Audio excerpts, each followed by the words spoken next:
요셉 앞에선 야곱의 11 아들 두 번째 시간입니다. 지난 시간 상고했던 말씀을 계속 이어서 말하는데요. 16절부터 24절까지 말씀을 통해서 왜 시몬을 따로 묶어두었는가.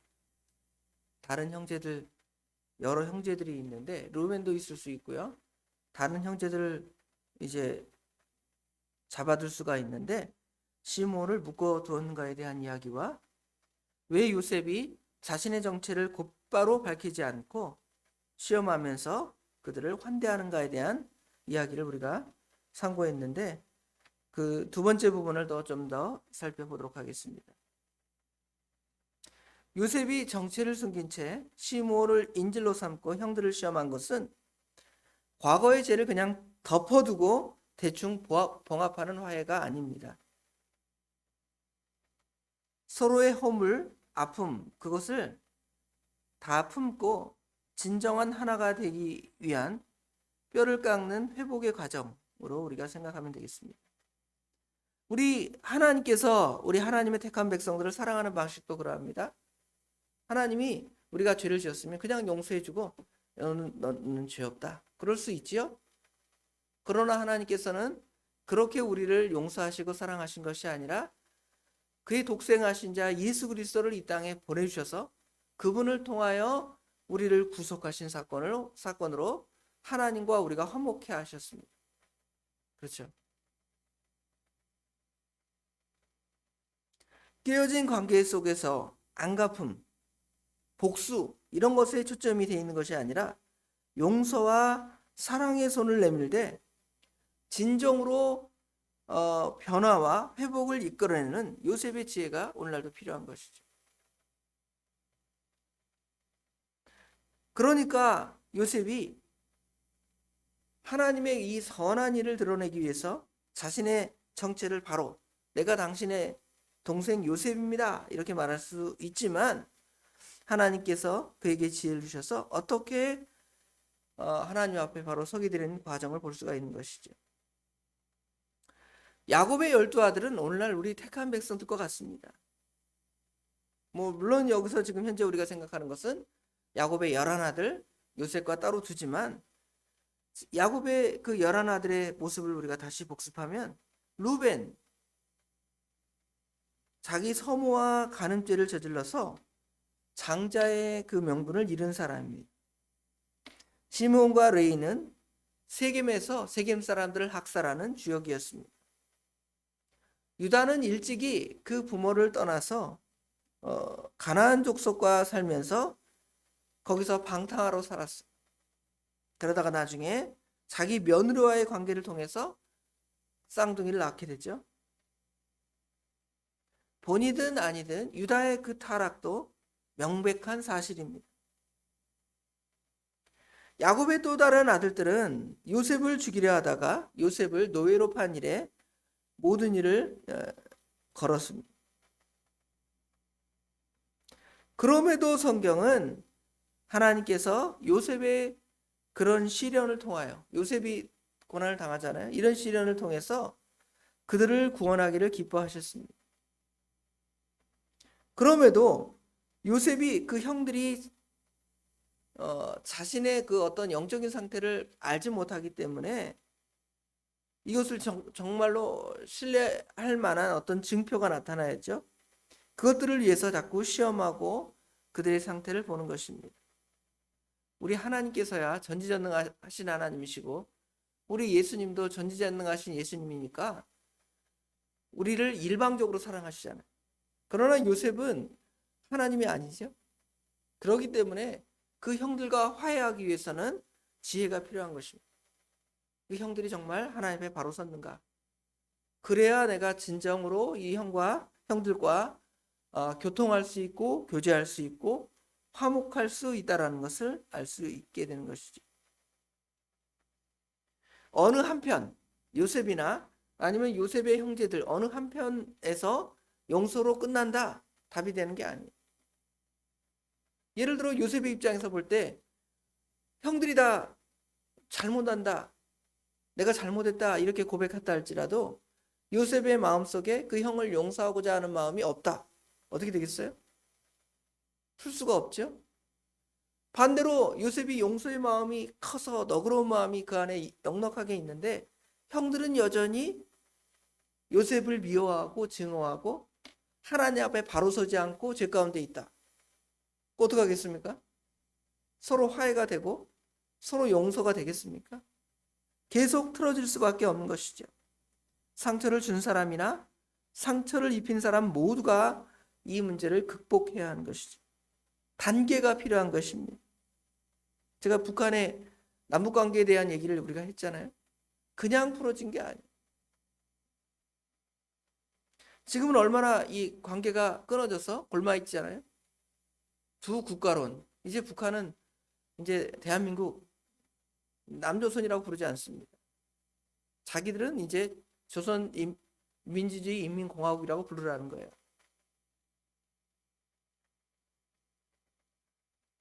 무조건 그들을 용서하고 화해하는 것이 아니라 그 안에 정말 그 갈등하고 서로 죽이고 공격하고자 하는 마음이 완전히 양쪽에서 다 사라져야 용서하는 것이지, 한편에서만 우리는 너그러운 사람입니다, 북한은 우리를 공격할 수 없습니다, 그러면서 너그럽게 봐주는 것이 남북관계의 온전한 답이 아니잖아요. 그렇잖아요. 서로 너네도 미사일 쏘는 거 그만해라, 우리도 더 이상 어떤 너희와 싸우고자 하는 의지가 없다, 이것들을 보여줘야 그들과의 대화가 되고 나중에 그 다음에 통일이나 서로 연합하는 관계로 나아가지, 그 안에서 그런 것들은 여전히 마음속에 가지고 있고 나를 언젠가는 다시 공격할 거야, 북쪽이나 남쪽이나, 그러면 이 남북한의 관계가 결코 어떻게 돼요? 바로 설 수가 없다라는 것을 알 수가 있습니다. 무조건적인 용서는 성경적인 개념이 아닙니다. 그냥 용서하면 똑같은 잘못을 계속 반복하기 때문에 그렇죠. 그래서 성경은 속죄의 개념과 화해의 개념, 화목의 개념을 둘 다 두고 있습니다. 하나님이 우리를 위해서 예수 그리스도를 보내 속죄하신 그 사건이 있는 반면에 거기로 끝나는 것이 아니라 하나님과 우리가 화목되는 관계로 나아가야 되는 것이죠. 이 두 관계가 하나님께서 우리를 구속하신 전 단계예요. 하나님은 우리를 무조건 용서했습니다. 그런데 우리가 하나님과 화목하려 하지 않아요.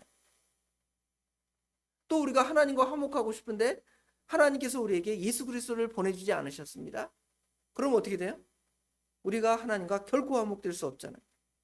그런데 이 둘이 우리 주님의 선하신 뜻을 따라서, 우리 아버지 하나님의 뜻을 따라서 하나님께서는 우리와 화해하기 위해서 독생자 예수 그리스도를 우리 대신에 희생시키는 속죄의 사역을 감당시키시죠. 거기다가 무엇이 더 필요한 거냐면 하나님과 우리가 화목할 수 있는 그 관계까지 나아갈 수 있도록 하나님께서는 그 일을 진행하시는 것입니다. 우리가 하나님께 나와 예배할 때도 마찬가지. 이 중에 하나만 더 강조되고 다른 하나를 무시하면 하나님과 진정 회복되기가 어렵습니다. 야곱이 아니라 요셉과 요셉의 형제들이 얼마나 화해하기가 힘들었냐면, 지금 이제 오늘 여기 43장 44장에 화해하는 분위기로 만들어지죠. 자신의 정체를 드러내고 이게 하나님의 뜻입니다 이렇게 말했지만, 나중에 그 야곱이 죽을 때, 야곱이 죽은 다음에 요셉의 형제들이 어떻게 생각했냐면, 야, 이제 아버지가 죽었으니까 동생 요셉이 우리에게 복수하지 않을까? 이런 마음을 가져. 두렵죠? 그러니까 요셉에게 가서 우리가 전에 정말 잘못했습니다, 그렇죠? 나를 살려주세요, 그러잖아요. 그러니까 요셉이 어떻게 생각해요? 너무 가슴 아프잖아요. 자신은 벌써 17년 전에 20년 전에 형들의 잘못을 용서하고 서로 교통하는 관계가 되었는데, 형들은 무려 20년 동안 아버지가 살아있을 때는 괜찮지만 아버지가 돌아간 다음에는 분명히 나를 해하지 않을까, 이런 마음이 들어서 실제로 아버지가 돌아가신 후에는 요셉을 찾아가서 살려달라고 하는 거예요. 그렇죠? 얼마나 이런 화해 관계나 화목의 관계가 어렵다는 것을 볼 수가 있습니다. 여러 이런 이유를 보면 요셉이 즉각적으로 내가 요셉입니다. 내가 당신의 동생입니다. 이렇게 밝히지 않은 이유를 우리가 알 수가 있죠. 점차적으로 그 요셉의 형제들이 자신의 잘못을 깨닫고 하나님의 은혜를 구하는 장면을 우리가 생각하면 됩니다. 물론 우리는 하나님께서 하나님의 아들 예수님을 보내주신 것에 대해서 요셉이나 요셉의 형들처럼 이해해서는 안 됩니다. 왜냐하면 예수님께서는 우리 죄만 용서하신 것이 아니라 우리를 하나님 앞에 당당히 세우고 하나님과의 관계를 이어나가기 위함입니다. 우리 구약의 제사에 보면 속죄제가 있죠. 속죄제, 속건제가 있죠. 그 다음에 속죄제, 속건제만 있는 것이 아니라 무슨 제사가 있냐면 화목제가 있어요. 속죄제, 속건제를 드린 다음에는 화목제를 통하여 이 제사를 완전히 완성하는 것이죠. 신앙은 하나님 앞에 비굴하게 하나님을 사랑하는 것이 아닙니다. 교회에 들어오자마자 하나님 앞에 들어와서 벌벌 떨면서 기어서 들어오는 게 아니에요. 우리는 문을 열고 당당히 들어오잖아요. 구약시대에 하나님을 만나는 이스라엘 백성들을 생각해 보세요.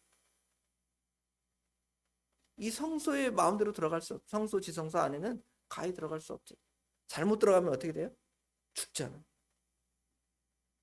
그런데 예수 그리스도의 그 화목은 우리로 하여금 성소와 지성소 사이의 휘장을 찢고 우리로 하여금 하나님 앞에 당당히 나아갈 수 있는 그런 특권과 은혜를 주셨다는 것입니다.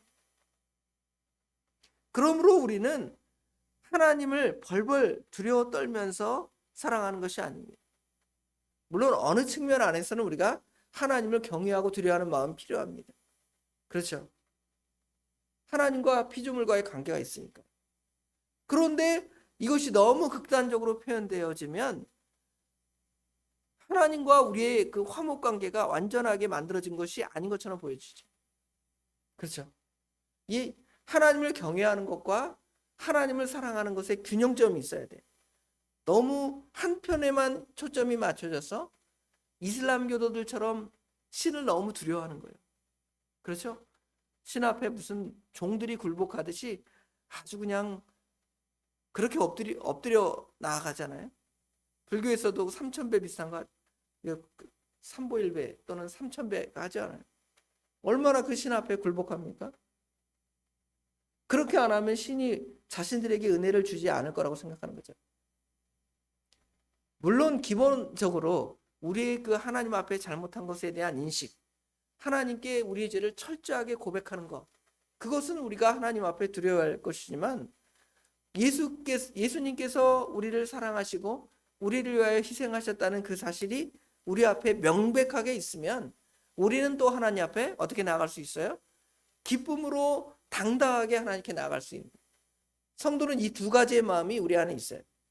하나님을 만나러 올 때, 예배하러 올 때, 우리가 하나님 앞에 이 새벽에 나와 예배할 때에도 하나님에 대한 두려움, 우리 죄가 우리가 또 지난 며칠 동안, 지난 몇 시간 동안 하나님 앞에 잘못된 생각, 잘못된 죄를 지은 것에 대한 회개, 그리고 그에 대한 하나님의 엄미한 심판에 대한 두려움이 있지만 그 다음에 또 뭐가 생각이 나야 돼요? 예수 그리스도의 십자가의 대속이 생각이 나요. 그래서 구주의 십자가 보혈로 죄 씻음 받기를 원하네 그랬는데 찬송합시다. 기쁨으로 하나님을 찬송하는 그러한 상태가 또 우리 안에 있어요. 이 두 가지가 우리 성도 마음 안에는 공존해 있는 것입니다. 야곱의 형제들이 하나 되는 역사는 또한 하나님이 하시는 역사고 성령님이 하시는 역사입니다. 그러니까 이 시간에 하나님께 나와서 예배할 때에도 우리가 우리 자신을 깨끗하게 하는 마음, 또 거룩하게 하는 마음, 또 반대로 예수 그리스도로 통해 오는 그 기쁨과 즐거움의 참여가 있지만 거기에 또 무슨 역사가 있냐면 성령 하나님의 역사가 필요하다는 것입니다. 성령 하나님께서는 우리로 하여금 아버지 하나님과 우리가 하나 되도록 하는 그 역사를 우리 가운데 또 행하시는 거예요. 삼위일체 하나님의 역사의 구속은 그러니까 그렇죠. 성령 하나님께서 우리로 하나 되게 하시는 그 역사를 통하여 이제는 그 안에 참된 기쁨이 넘치는 거예요. 내가 매일 기쁘게 순례의 길 행함은 성령이 계시네 그러잖아요. 성령이 우리 안에 계시기 때문에 우리는 또한 그 하나님이 주시는 기쁨이 차고 넘칠 수 있는 것입니다. 지금 요셉이 이런 참된 기쁨을 그 형제들과 누리기 위해서 그냥 되는 게 아니니까 자신을 지금 아직 요셉이라고 밝히지 않고 그들을 테스트하면서 그들로 하여금 진정한 죄를 자복하게 하고 회개시키게 하는 거예요. 그들이 그러면 이제는 용서하고 그들과 같이 어떻게 하는 거예요? 지금 밥을 먹잖아요. 교제하잖아요. 물어보죠 서로. 너희 아버지가 지금 생존에 계시느냐 평안하냐. 또 동생을 보면서 그 마음에 복받친 마음이 오잖아요. 사랑의 마음, 용서의 마음이 요셉 안에 있고 여기 34절 끝에 보면 요셉이 자기 음식을 그들에게 주되 베냐민은 다른 사람보다 5배나 주매 그들이 마시며 요셉과 함께 즐거워하였더라. 이게 성도가 우리 하나님과 기쁨으로 누리는 즐거움이고요. 또 우리가 예배 안에서 예배가 끝나면 성도가 성도 간에 또 교제하잖아요. 식당에서 교제하고 지난 한 주일 동안 어떻게 살아왔는지를 묻고 그렇죠? 내가 당신을 위해서 기도할 제목이 없는지를 묻고요. 그렇게 기쁨으로 하나님께 예배드리고 돌아가는 거예요. 하나님께 나와 예배드리는 것은 일종의 속죄제와 같다면 우리 성도들이 이 예배당에 식당에 내려가서 교제하고 교통하는 것은 일종의 화목제와 같아요. 하나님과 우리가 화목하는 것도 중요하지만 또 뭐가 중요해요? 성도가 성도 간에 교제하는 것, 그것 중요한 거예요. 오늘날 교회를 거부하고 나는 가나안 교인입니다. 안 나가 교인입니다. 그러죠? 교회 안 나간다는 거예요? 내가 하나님 믿으면 됐지. 왜 가서 그 교회 가서 어느 아무개 권사나 아무개 집사나 갈등해? 차라리 TV 틀어놓고 인터넷 틀어놓고 설교 듣고 거기서 은혜 받고 내게 성경 읽고 내 경건한 삶을 살아가지. 그 교회는 안 나갈 거야. 그런 사람들이 한국에 많아졌어요. 그거는 하나님에 대한 속죄제의 개념들은 정립이 되었지만 뭐가 정립이 안 된 거예요? 화목제에 대한 개념이 정립이 안 된 거예요. 하나님이 우리와 화목하기 위해서 예수님을 보내주신 건데 우리는 하나님께서 우리를 용서하셨다는 것 그것만 가지고 기뻐하지 하나님과 우리가 교통하고 교제하고 화목하는 것에 대해서 생각이 없는 거예요.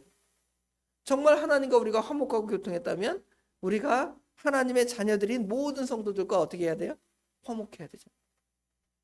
그렇죠? 그게 하나님이 진정으로 원하시는 바인데 그거를 이루어드리지 않고 갈등하는 요즘의 세태가 있습니다. 결국은 그것도 이기주의죠. 나 혼자. 하나님은 보이지 않는 하나님이니까 보이지 않는 하나님과 내가 교통했어요. 하나님 말씀 들었어요. 성경 읽었어요. 기도했어요. 그러면서 아무개 권사님의 아픔, 아무개 집사님의 이야기들 듣기 싫어하고 그 사람 얘기만 들으면 꼴보기 싫은 거예요.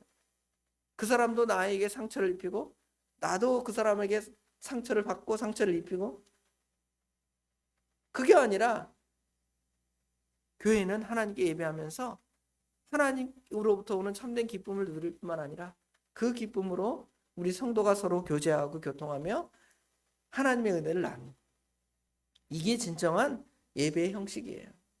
그러니까 애찬과 성찬 또 우리 성도들 간의 교제 이것들이 어떻게 보면 굉장히 자연스러운 거예요. 왜 그럴까? 왜 그렇게 사람을 번거롭게 할까? 귀찮게 할까? 그것이 아니라 하나님과 우리의 진정한 교통을 나누는 귀한 수단인 줄 깨닫고 이런 은혜를 따라서 살아가야 돼요. 이런 성도들이 되시길 주님의 이름으로 축원합니다. 기도하겠습니다. 아버지 하나님 은혜와 사랑을 진심으로 감사합니다. 오늘 또 저희를 사랑하사 일주일의 시작을 또 아버지 하나님께 예배하며 교통하며 하나님의 은혜를 나눌 수 있도록 은혜를 주신 것 감사합니다. 오늘 요셉이 그 형제들과 서로 교통하며 교제하는 관계 가운데서 아버지 하나님 진정으로 하나님과 우리가 화목하는 관계들을 배우게 하시고 요셉이 그 형제들을 용서하기는 하오나 그들을 끝까지 살펴보고 그들의 행위를 살펴보아서 정말 진정으로 화목하는 그 관계에 나아가는 장면들을 우리가 이 말씀을 통해 배우게 하신 것 감사합니다. 우리가 우리 주님 앞에 나와서 형식적으로 하나님께 예배드리고 그분과 교통하는 것이 아니라 정말 우리 주님께서 우리를 대신하여 십자가에 못 박혀 죽으신 사실과 우리가 예수님이 죽으신 것과 같이 정말 죽을 죄인이라는 사실을 명확히 깨닫는 것 중요하고, 그래서 그 은혜에 감사 감격할 뿐만 아니라 또 이러한 관계를 통하여 하나님과 우리가 화목하고 우리가 하나님의 자녀가 되며 그 안에서 누리는 참된 기쁨을 누리는 것이 하나님께서 우리에게 원하시는 바인데, 오늘날 우리가 하나님 앞에 이런 속죄죄와 화목죄의 개념들을 온전히 이해하며 예배하며 하나님을 섬기고 있습니까? 한 가지 측면만을 강조하며 예수 그리스도의 대속의 사랑을 무시하고 우리 성도들과의 교통 교제만을 강조하다가 교회를 친목회로 만들든지, 반대로 하나님과 우리의 교통으로 끝나고 성도와의 화목을 이야기하지 아니하므로 하나님께서 우리에게 주신 진정한 그리스도의 대속의 은혜, 대속의 사랑을 아버지 하나님 온전히 나누지 못하는 것이 오늘날 우리 교회의 현실이고 우리 믿음의 현실입니다. 아버지 하나님, 이것들을 우리가 바로 이해하고 깨달아서 우리가 하나님과의 관계를 바로 회복할 뿐만 아니라 우리 주님께서 주시는 참된 그 은혜와 기쁨이 우리 모든 믿음의 사람들 가운데 나누지기에 부족함이 없는 귀한 예배, 교통이 되기에 부족함이 없도록 우리 하나님께서 우리 예배를 친히 붙들어 주시고 붙잡아 주시옵소서. 그런 은혜, 그런 사랑으로 또 한 주일을 살아가기를 원합니다. 많은 사람들을 그리스도에게로 화목케 하는 그 일을 전도하는 사명을 우리에게 주셨사오니 이 일을 우리가 잘 감당해서 한 생명이라도 그리스도에게로 인도하는 그 일 우리가 잘 감당해 나갈 수 있도록 또한 지혜와 명철함을 더하여 주시옵소서. 날씨가 무더운 가운데 있습니다. 조금 서늘해져서 우리의 일상이 조금 나아졌지만 여전히 무덥습니다. 하나님께서 저희들의 건강을 지켜주셔서 건강한 몸으로 주님의 기뻐하시는 일들을 순종해 나가는 하루의 삶이, 일주일의 삶이 될 수 있도록 우리 하나님 친히 도와주시옵소서. 모든 것 주님께 맡깁니다. 우리 주님께서 복되게 인도하여 주실 줄 믿사오며 예수님의 이름으로 간절히 기도드리옵나이다. 아멘.